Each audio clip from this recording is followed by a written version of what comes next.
he didn't live a complex life, it was a simple life. And I understand why he accepted Ahmadiyyat. What he did do was give a kind word, a good piece of advice, and pray for us. He was not a man of this world. He was totally cut off from this world.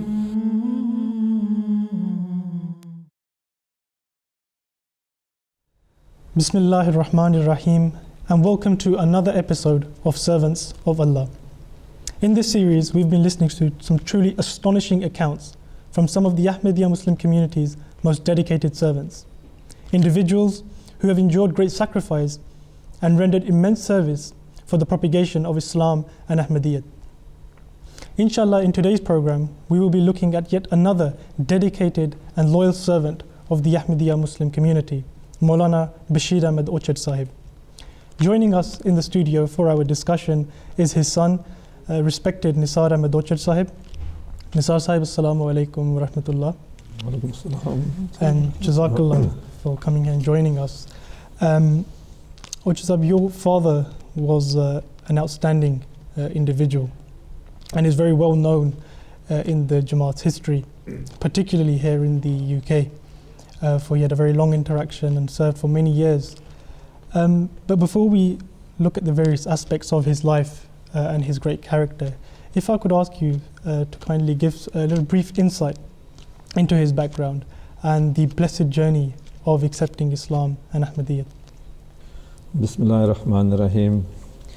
From the onset, I think I should start off by saying that he was actually an Englishman, not a Scotsman. Many people do get mistaken for that for obvious reasons, because his children have acquired a Scottish accent, but he was very, very much an Englishman. He was born James Brian Orchard, and then after his conversion he became Bashir Ahmad Orchard. War is something that we would tend to want to avoid rather than being involved with for obvious reasons. But ironically, if it wasn't for the war, I wouldn't be sitting here talking to you.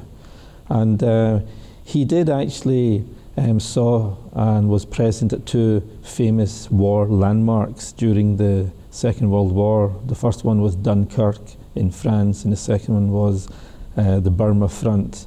And if it wasn't for that journey, then he wouldn't have started his own spiritual journey.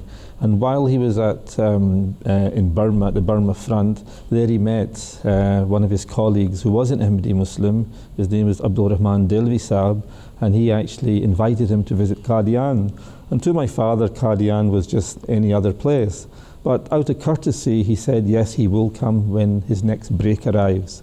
And nearing that next break, Rahman Delvi Sahib reminded him, but my father, fighting on the front line, he wanted a break, literally a break. And he said to him, I'm sorry, I won't come, after promising that he would go. But he saw the disappointment in his face, and because of the disappointment on his countenance, he said, okay, I will come, okay?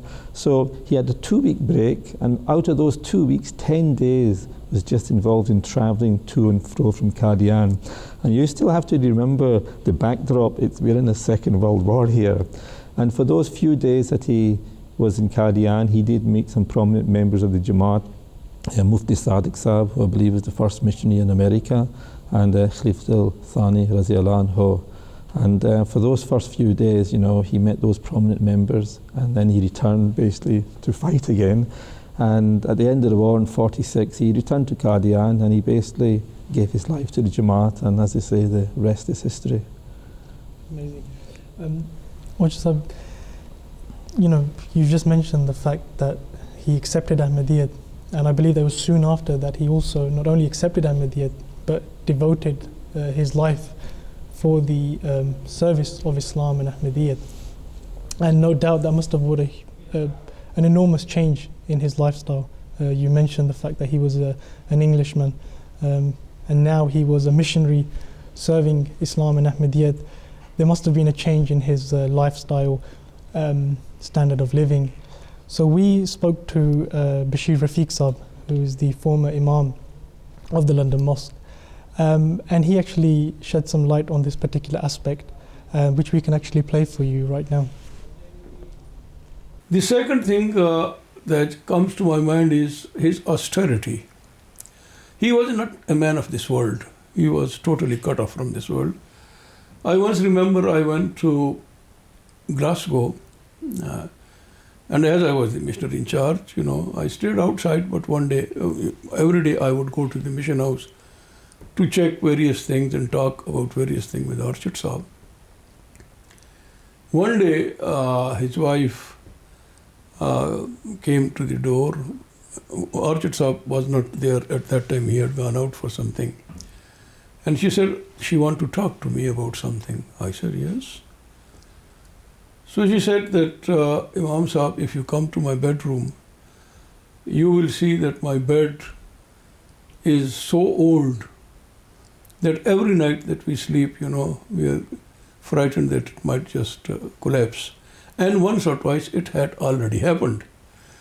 Then she said, there are 2 or 3 chairs, some are broken. And so I said, well, why doesn't Orchard Sahib write to me? Because I can allow him any budget that he wants for this purpose.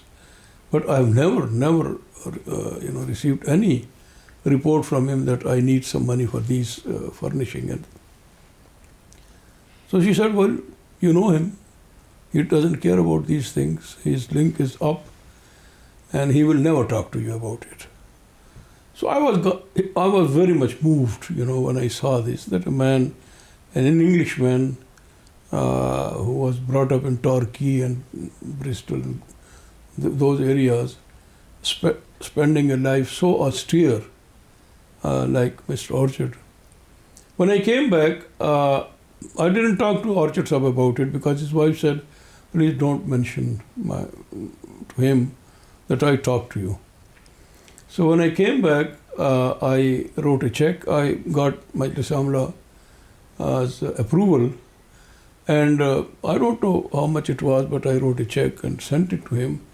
And I said, this is nothing to do with your budget that we give you. This is only for the furnishing of your house. You must have new beds, new chairs. By the grace of God, we have money, so there is no problem. Mr. Orchard called me, he phoned me, and he said, I wouldn't like to accept this. I'm all right, I'm happy.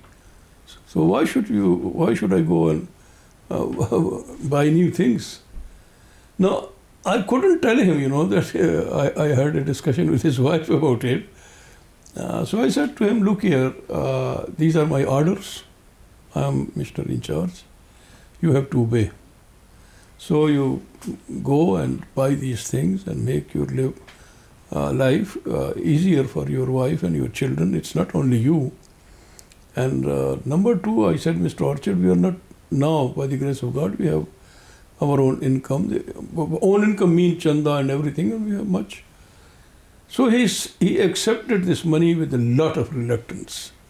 This shows, that a man like Mr. Orchard, who was in the British Army, a lieutenant, now, sort of leading a life of poverty and austerity.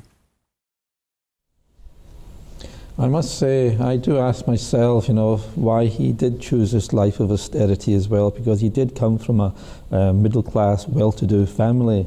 And as I said earlier, at the age of 26 in 1946, at the end of the Second War, he returned to Qadian and basically gave his life, okay?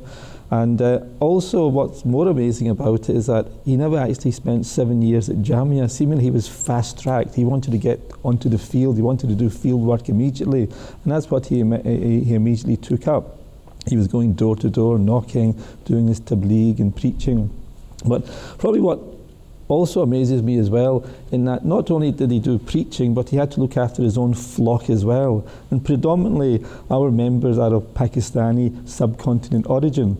And he was an Englishman who had to look after them. So he had to probably still overcome language barriers and cultural barriers, but nevertheless, for 50 plus years that he devoted his life, he steadfastly, kept on track in order to fulfill his mission, the mission why he accepted Ahmadiyyat. And that was to transfer the goodness that he saw in the face of Khalif al-Thani Raziyallahu anhu when he met him in Qadian for the first time, onto the people of the Jamaat, in order to continue that stream of piety and nakiness. which is it's rather difficult to do justice to someone's whole life in just one single program. It's very difficult to encapsulate all aspects of his character. But I would like to ask you, Orchard Sahib was a man of many great qualities. But what were some of those qualities that you would like to mention, that the more notable ones that he had, and how they manifested in his life? Well, I'm going to mention a few random ones, okay, because there's so many, okay. But I recall that when Hazrat Aisha, may Allah be pleased with her, when she was asked to describe the Holy Prophet Muhammad, peace and blessings of Allah be upon him, she replied, one should go and read the Quran, and then you will know the Prophet's life. In a way, I say that if you read his book that he wrote, Life Supreme, or Azim Zindagi, then you will know the qualities of Bashir Ahmad Orchard. His main goal was the acquisition of virtue, and such virtues like politeness, caring, courteousness, meekness and so forth, all good qualities, okay? I mean, these qualities to him were like low-hanging fruit from a tree ready to be plucked, they were free in life, they were there, he took advantage of it in order for one main goal, and that was to become a better, righteous person. So as I said, there's so many qualities, but those qualities can be summed up in his book. And also that particular book, I believe to this day, even though he never told me, but I honestly think it was a summary of his own favourite book. And his favourite book was the Philosophy of the Teachings of Islam, which he read more than 50 times. And I believe his Life Supreme is a summary of that. It's written in lay terms in which anyone and everyone can understand and relate to very easily. You mentioned the fact that there's a number of qualities that he possessed. We had the opportunity to speak to various members of your family and friends who had a strong relationship with your father. We spoke to your older brother, and we posed the same question to him regarding the qualities of your father, and he mentioned something very interesting that we'll play for you here. When he first became an Ahmadi, and then very soon he decided to dedicate his life, and the Imam of London sent a letter to Khalif Sultani to that this is what my father wanted to do, and should we accept? And Hazur sent a letter back saying, well, accept his waqf, but give him slightly more allowance than the normal missionaries and waqf, because he's from UK and their life standard of living is slightly higher. But then my father found that out, and he wrote back saying, no, I want the same amount of allowance that everybody else gets. So it started right from the beginning. Apart from simpleness, which was probably his best quality, he also had the quality of punctuality, which he had since he was very young because of the environment he was brought up in, very strict English upbringing. Plus his army upbringing as well, it really made him strict when it came to punctuality. So there was a story that Ibrahim Ibn Sa'id was telling me, who's the Amir Island, Murabi in Charge Island, and he told me that, I've heard this story quite a few times, that my grandfather once attended an event, maybe Hazrat Masih Maud Islam or Hazrat Muslim Maud, and he had a speech to say. So he was there on time, of course, as always, but there was no one in the hall. But even though there was no one there, he started his speech on time, and people were arriving late, obviously, and they were probably wondering what's happening here. There's no one sitting down, but he's saying his speech.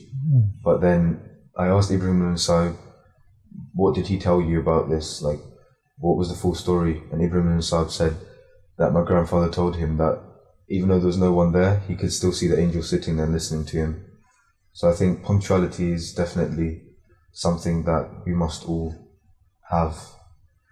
It's a very important thing in life.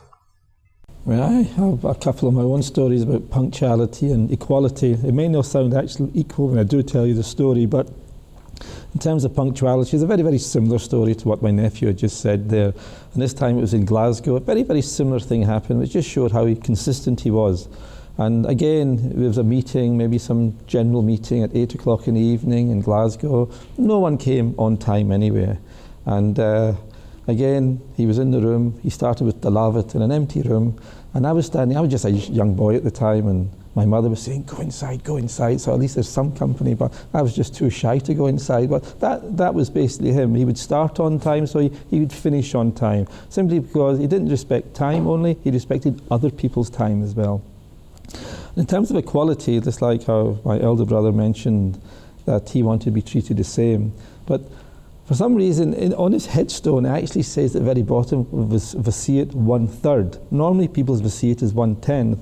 However he managed to get that privilege to pay, because people have to remember, to be a Musi, it's a privilege to be, but to give even more in the way of Allah is even a greater privilege. And with his, let's say, salary, with whatever he received, which probably wasn't much for a missionary, but nevertheless he still paid 1/3, and he still managed to save from his salary if one thinks about it. So as I said, punctuality, equality was the hallmarks of his character. It's also, growing up in the UK Jamaat, one thing I vividly remember, and I'm sure many other people remember this as well, is that Orchard Sahib used to, actively engage in charity walks and the charity challenges, the various events that the Jamaat holds. And we actually had the opportunity to speak to your sister, and she actually mentioned the intention behind this, which actually reflects his great character. And she mentioned this, which we can also play for you here as well. Everyone knew my father loved doing the marathon walk, and mashallah, he did it until he was 81, and this the year before he passed away. And as a child, as his daughter, I used to get worried, because after the marathon walk, my father would be so tired, and it'd take him days to recover from doing the marathon walk. And I would implore to him, don't do it this year. But he, I think, let me into his secret why he did it. And he said in life, and to get close to Allah, you have to strive through many things. And for him, each extra mile he walked, and even if he endured pain, he achieved it. And he felt if he could endure that kind of pain and achieve his goal in this world, then there's nothing to stop him achieving his ultimate goal of being close to Allah.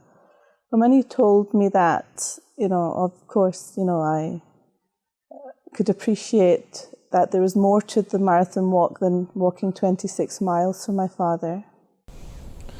From the many activities my father busied himself in his life, unfortunately for myself, marathon walk was not one thing I took up, so I can't remember doing one marathon walk during his lifetime, but there were many other activities, especially sporting activities, which we did share in common. This also, when we studied the life of your father, and also throughout the series when we conducted the research on the individuals that we've done a program on, one thing we find notable in all of them is their strong relationship with Allah the Almighty. If I could ask you if you could just shed some light into his relationship with Allah the Almighty. Apart from telling you how punctual, steadfastness he was in his namaz, to maintain that relationship with Allah, one story does come back to me, I recollect, is, as I said earlier, we shared the interest and love for football, okay? And I remember living in Glasgow at the time. I went to a football match to see Scotland play at Hampden Park, the National Stadium, along with my mates, okay? I was just a young teenager at the time. My father also went along. He went himself, okay? But I'm not too sure whether I should admit to this. It's not very becoming of a Tarbiyat secretary, but anyway, I'm ready to take whatever consequences come my way. Obviously, me and my friends tried to get into the stadium without paying for it, okay? Normally, you've got to pay for it. I like to think I've learned my lesson. I should really qualify by saying that. But it took me up to about 45 minutes, half time, to actually get into the stadium, okay, without paying for it. I should shamelessly say, okay, now. But my father, when I met him that same evening, I asked him, did you get in? Because it was so busy in that game, okay? The queues were so long. And he told me that he was approached by a police officer, because he was struggling as well, and he was approached by a police officer. And seemingly he recognized my father, and he said, good evening, Mr. Orchard. And my father never recognized him because he was in his uniform. He took off his cap and he said, oh, I remember you from yesterday. He actually met him in an interfaith meeting, okay? And he said to Mr. Orchard, please come my way. So literally he opened up the gates to the National Stadium and said, please. So seemingly someone was looking out for my father, okay? Because he had this kind of obviously special relationship, with Allah, whereas his rogue son, okay? As I said, I have learnt my lesson, I should say now, okay? Also, which is one of the way Allah the Almighty expresses His love for His humble servants is that He speaks to them through dreams and visions. And in fact, interestingly, your father had a book. Though he was a very private man, he wouldn't announce these dreams and visions, but he would also write them. So we had the opportunity to speak to your brother, and he shared with us some of those recollections, which we can actually show for you here now. So, like for example, in 1946 in Qadian, he says, probably early 1946, I accepted Ahmadiyyat in 1945. Not so long after, I had a dream in which I saw myself meeting Hazrat Khalifatul Masih II radiyallahu anhu in Masjid Mubarak, Qadian. Standing before me, he said, in order to live a successful life, you must not let sorrows affect you. And then he raised his right hand in which he held a walking stick and said that as he was about to descend some steps to leave the mosque, he repeated, and there is no doubt about it. So like, for example, that was a dream right at the beginning when he accepted Ahmadiyyat. Another dream, for example, I'll relate, I met the promised Messiah alayhi salam. He asked me something about the condition of my faith. I replied that either before or when in Glasgow my faith was good, but afterward it had become much stronger. This I said with powerful emphasis, with a clenched hand. The promised Messiah, peace be upon him, was very pleased. He embraced me and kissed me. I awoke immediately and could feel the impressions of those kisses on my cheek bones.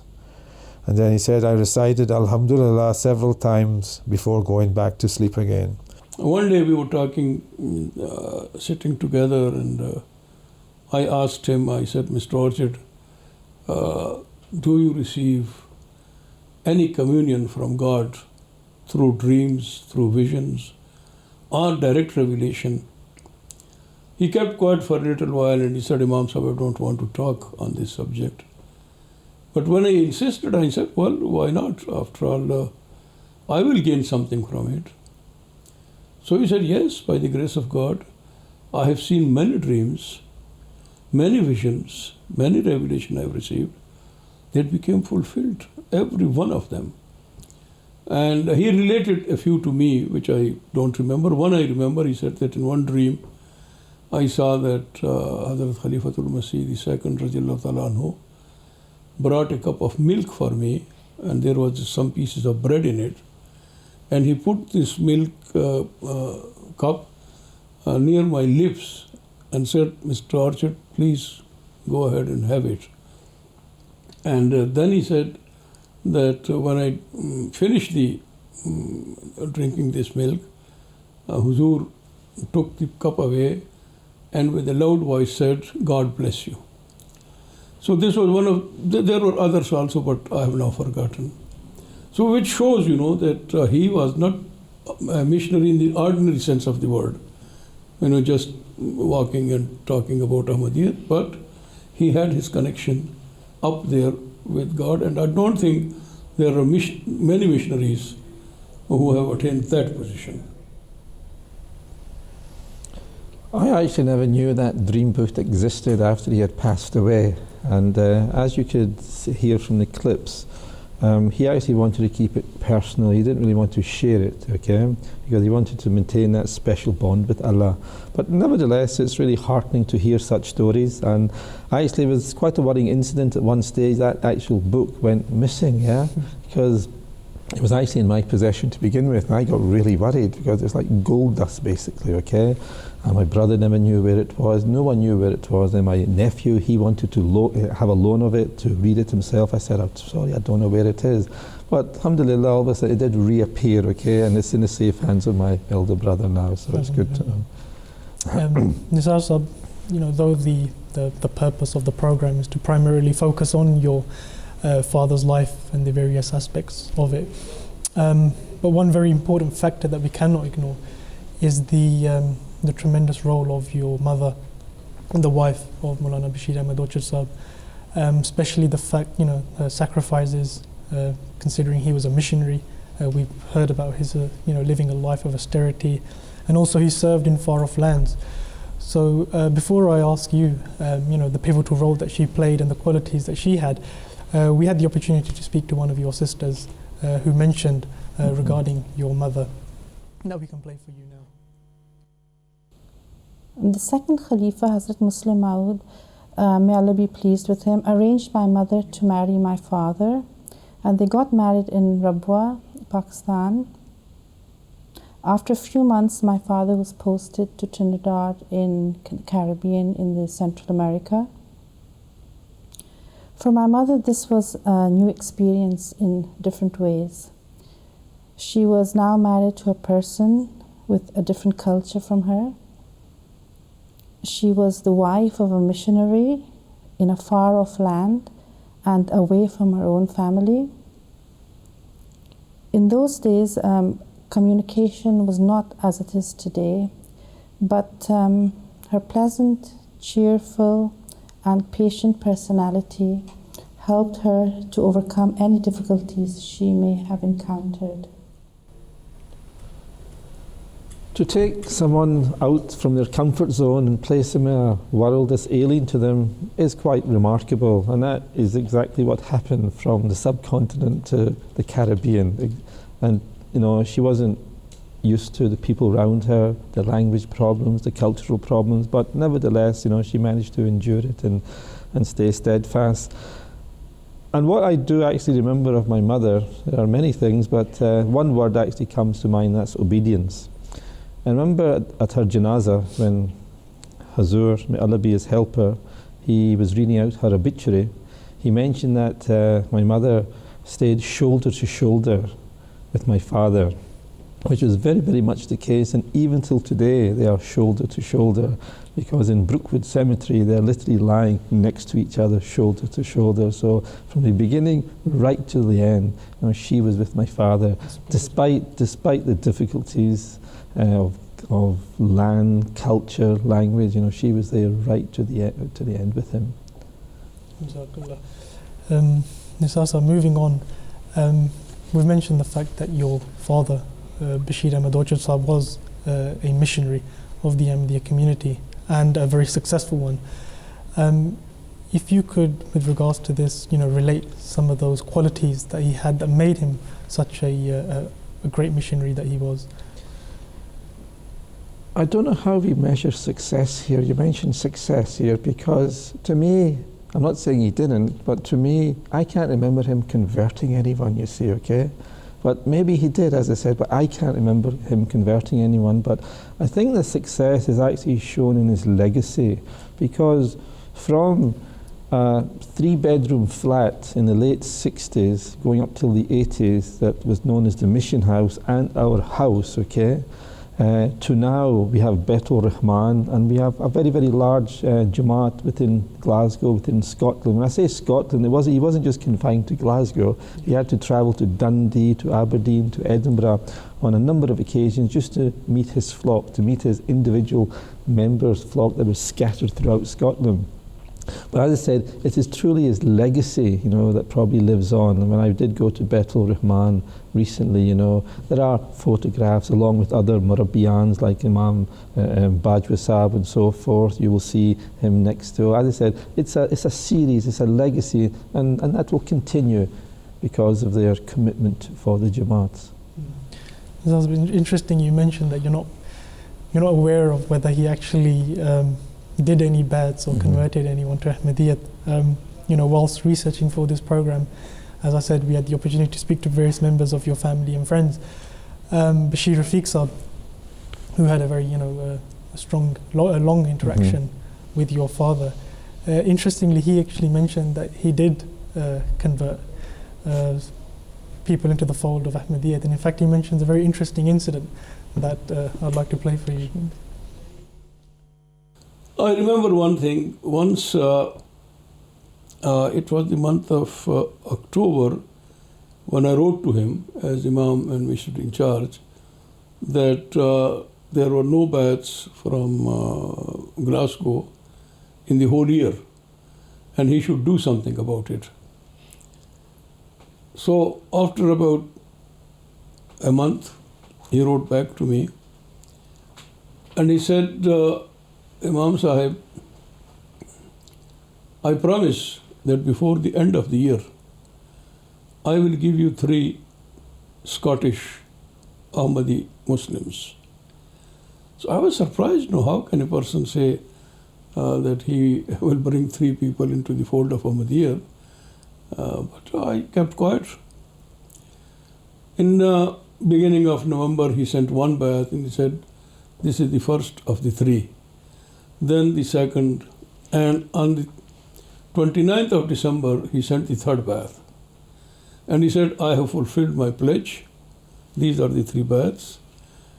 And at the end of his letter, he said, please note that there is no effort on my side to convert these people to Ahmadiyyat or Islam. They came themselves to the mission house, and we started talking, and then they became Ahmadis. So he said that it is specially God sent. Then after a few days, he came to London. I asked him a question. I said, Orchard Sahib, how can you say that before the end of the year, you will have 3 bayats? I cannot say this. Nobody can say this. He kept quiet for a little while. He was very shy in talking about these things. And then he said, when I received your letter, I was very much perturbed. I was very sad. And I thought, well, I should have done something. So I prayed vehemently to God. And I said, my God, I have tried my best. They don't accept it. So what can I do? Then he said that God, through his revelation, told me that don't worry, before the end of the year, I'll give you 3 Ahmadis, Scottish Ahmadis. And he said, when I received this revelation, I wrote to you, and that I will.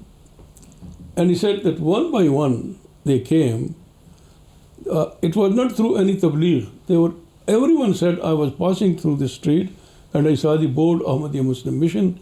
I got attracted and I thought, let's see who these people are. So he said, without my effort of any sort, God sent these 3 because he had revealed to me. So this shows, his piety. This shows his contact with God. So Nizar Sahib, on the account of that, he actually did. Well, there you go. You keep learning about my father, Absolutely. Nizar Sahib, moving on, we were speaking about success. But one thing that I've learned, while sitting here and interviewing various guests, is that this success, is all down to their long prayers, strong relationship with Allah the Almighty, hard work, and the attachment to Khilafat Ahmadiyya. And we as Ahmadis are blessed with the institution of Khilafat Ahmadiyya. If I could ask you, if you could just shed some light on this aspect of his character, his strong attachment and relationship with Khilafat Ahmadiyya.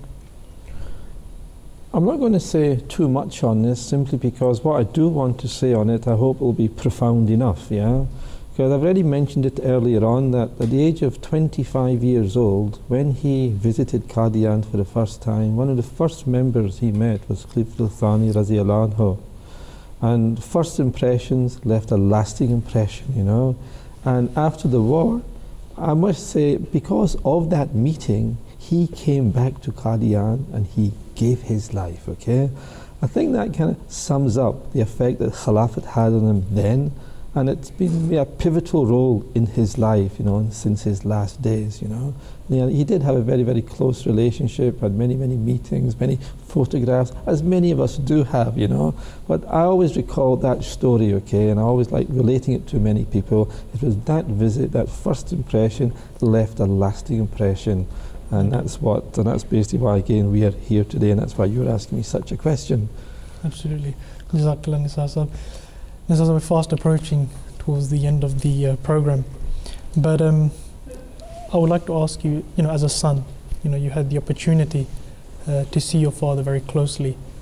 If you could just, you know, share with us any, you know, precious memories that you have with him. No doubt all of them were precious, but any special memory that you have that is, you know, faith inspiring for the viewers at home. You know, probably like any other son, while our father was with us, we took him for granted, you see, yeah? And as I said, I shared many sporting interests with him, especially football. And he used to take me to all the big football matches, and we used to play football in the park as well. So as I said, that's one thing, you know, I have a very close attachment to. Again, my love for football today, you know, is because of him, you know. And it's a healthy thing as well, you know, playing sport is a healthy thing, so I acquired that from him. But I must say, after his passing away, you know, I value him even more now, because my current positions within the Jamaat as a Sadr and as Tarbiyat Secretary UK, I have to say, again, I'm going to admit to something as well, that he makes my life and my work and my tasks much easier, because a lot of material that I promote from a Tarbiyat point of view to members throughout the UK are actually based on his work. I do refer to his book Life Supreme a lot. To Guideposts is another book, and many, many other small articles he has written. So basically that's what I probably never remembered that during my lifetime, but now in hindsight's such a great thing, you know. I probably value my father even more now, and I took him for granted while he was alive. It's probably, as I said, is a normal case with every father-son relationship, but as I said, you know, alhamdulillah, he actually makes my life much, much easier for me these days. Jazakallah. You know, your brothers and sisters, they had a number of interesting incidents to relate, but because of the constraint of time, we'll only suffice with one particular, you know, memory that your brother has of his father, which we can play. Once my father was given a gift, and this is a gift here. It was a walking stick, and this belonged to Maulana Raji Kisab Radiyallahu anhu, and it was given to my father, and the year before he passed away, my father gave it to me as a present. So I'm quite honoured to be given this as a present for my father, you know, and it belonging to Maulana Raji Kisab. So hopefully I'll be able to use it. Such gifts that my brother are talking about, I believe you call it the barak in some kind of way, yeah? And maybe I'm not so much into it, I'm just more interested in the memories I have of my father. But again, there was the walking stick and probably one or two other items my father collected on the way, okay? And I remember that in one of his trunks there was a vest, a garment, and I actually thought it was just his own, or I thought it was just a rag of some sort, but later on it transpired to have been given to him by, I think, one of the Khulafa, yeah? And to this day I don't know where I've placed it, but I think my brother, who would like to have had it, yeah, keeps asking me, reminding me, remember, where did I put it, you see. But as I said, you know, he did collect these such tabarak items, you know. We just do have one or two items which my big brother actually showed to you just now. Yeah. Mr. Sahib, your father no doubt lived a tremendous life, and achieved a lot. But unfortunately, we're coming towards the end of the program. But one question that I would like to ask you, and that's about, when you heard about his demise. If you could just, shed some light on that, what you recall of that time and the atmosphere, when everyone, the Jamaat, particularly Jamaat UK, heard about his demise. I remember when I heard of it, I was numb because it was actually the very first death I'd actually experienced in my family, very, very first death. I never knew what death was in my family. And so I was numb, and I remember the janazah took place in the Fazl Mosque in the Mahmood Hall. And when it was time to take the body from Mahmood Hall and place it in front of the Fazl Mosque, the nearest and dearest of the members of the family would come and pick up the coffin, but I think I barely just touched it, and then everyone wanted to, hold it, and it was just taken away in a wave of hands and arms. And literally I thought then that, I said I should be doing this, but then I thought that we aren't only his family, but all the other members are his family, okay? That's why he gave his life, So when I saw this happening, I was fairly comfortable about it, not thinking that I've missed out and carrying my father's coffin. But it is, they also belong to, own my father in a way to a bit, so they also had a part to play, because that was also his family as well. It's interesting you mentioned this fact that, at his funeral proceeding, so many people had come to attend, and it's only at times like this that you realize how many friends and family he actually had, how many people he meant to. Your sister actually mentioned this fact, which we can actually play for you here as well. When my father passed away, of course, it was a time of shock and a time of great sadness. After my father passed away, that is only when I realised how many friends he had. My father was, at that time, a well-known member of our community, but there's one thing to be well-known and one thing to have a lot of friends. The thing that surprised me the most was a lot of people who are my age or my siblings' ages, they came to me and said, they expressed their sorrow at the death of my father, but the other thing they said, that they would say to me, no, you don't understand. He wasn't just a respected member of our community, he was our friend.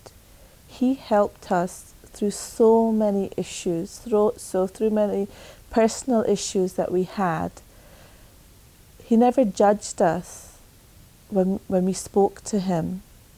What he did do was give a kind word, a good piece of advice, and pray for us. My last recollection of Bashir Orchard Sahib was just 2 days before he passed away, actually. It was a Friday, as I recall it, and after Jummah we met briefly and chatted a little bit as we used to. And just before he left, he suddenly stopped in his tracks and turned around and started looking for something in his pocket. He was fumbling around in his pocket, and he pulled out a 50p coin. And he told me, he said, I don't remember how much a tin of cat food costs anymore, but would you please buy a tin of cat food and call all the cats over, because by that time I had to add that when Orchard Sahib had been transferred out of Islamabad, I took over and I started feeding his cats, so they ended up on my doorstep, you see. So he used to come and visit them as well. But on that particular occasion, he said, call all the cats and give them the food and tell them that this is from Bashir Ahmad Orchard. So I said, I'll do that. So I went to the shops, got a tin of food, and when I got home that day, I called all the cats over and actually told them verbally exactly what he said. I said, this is a gift from Bashir Orchard Sahib. And they were just happily eating it. And then 2 days later, I received the very sad news that he had passed away. So it was a very sad moment, and it was a great loss to the people of Islamabad, because we'd had him here for so many years.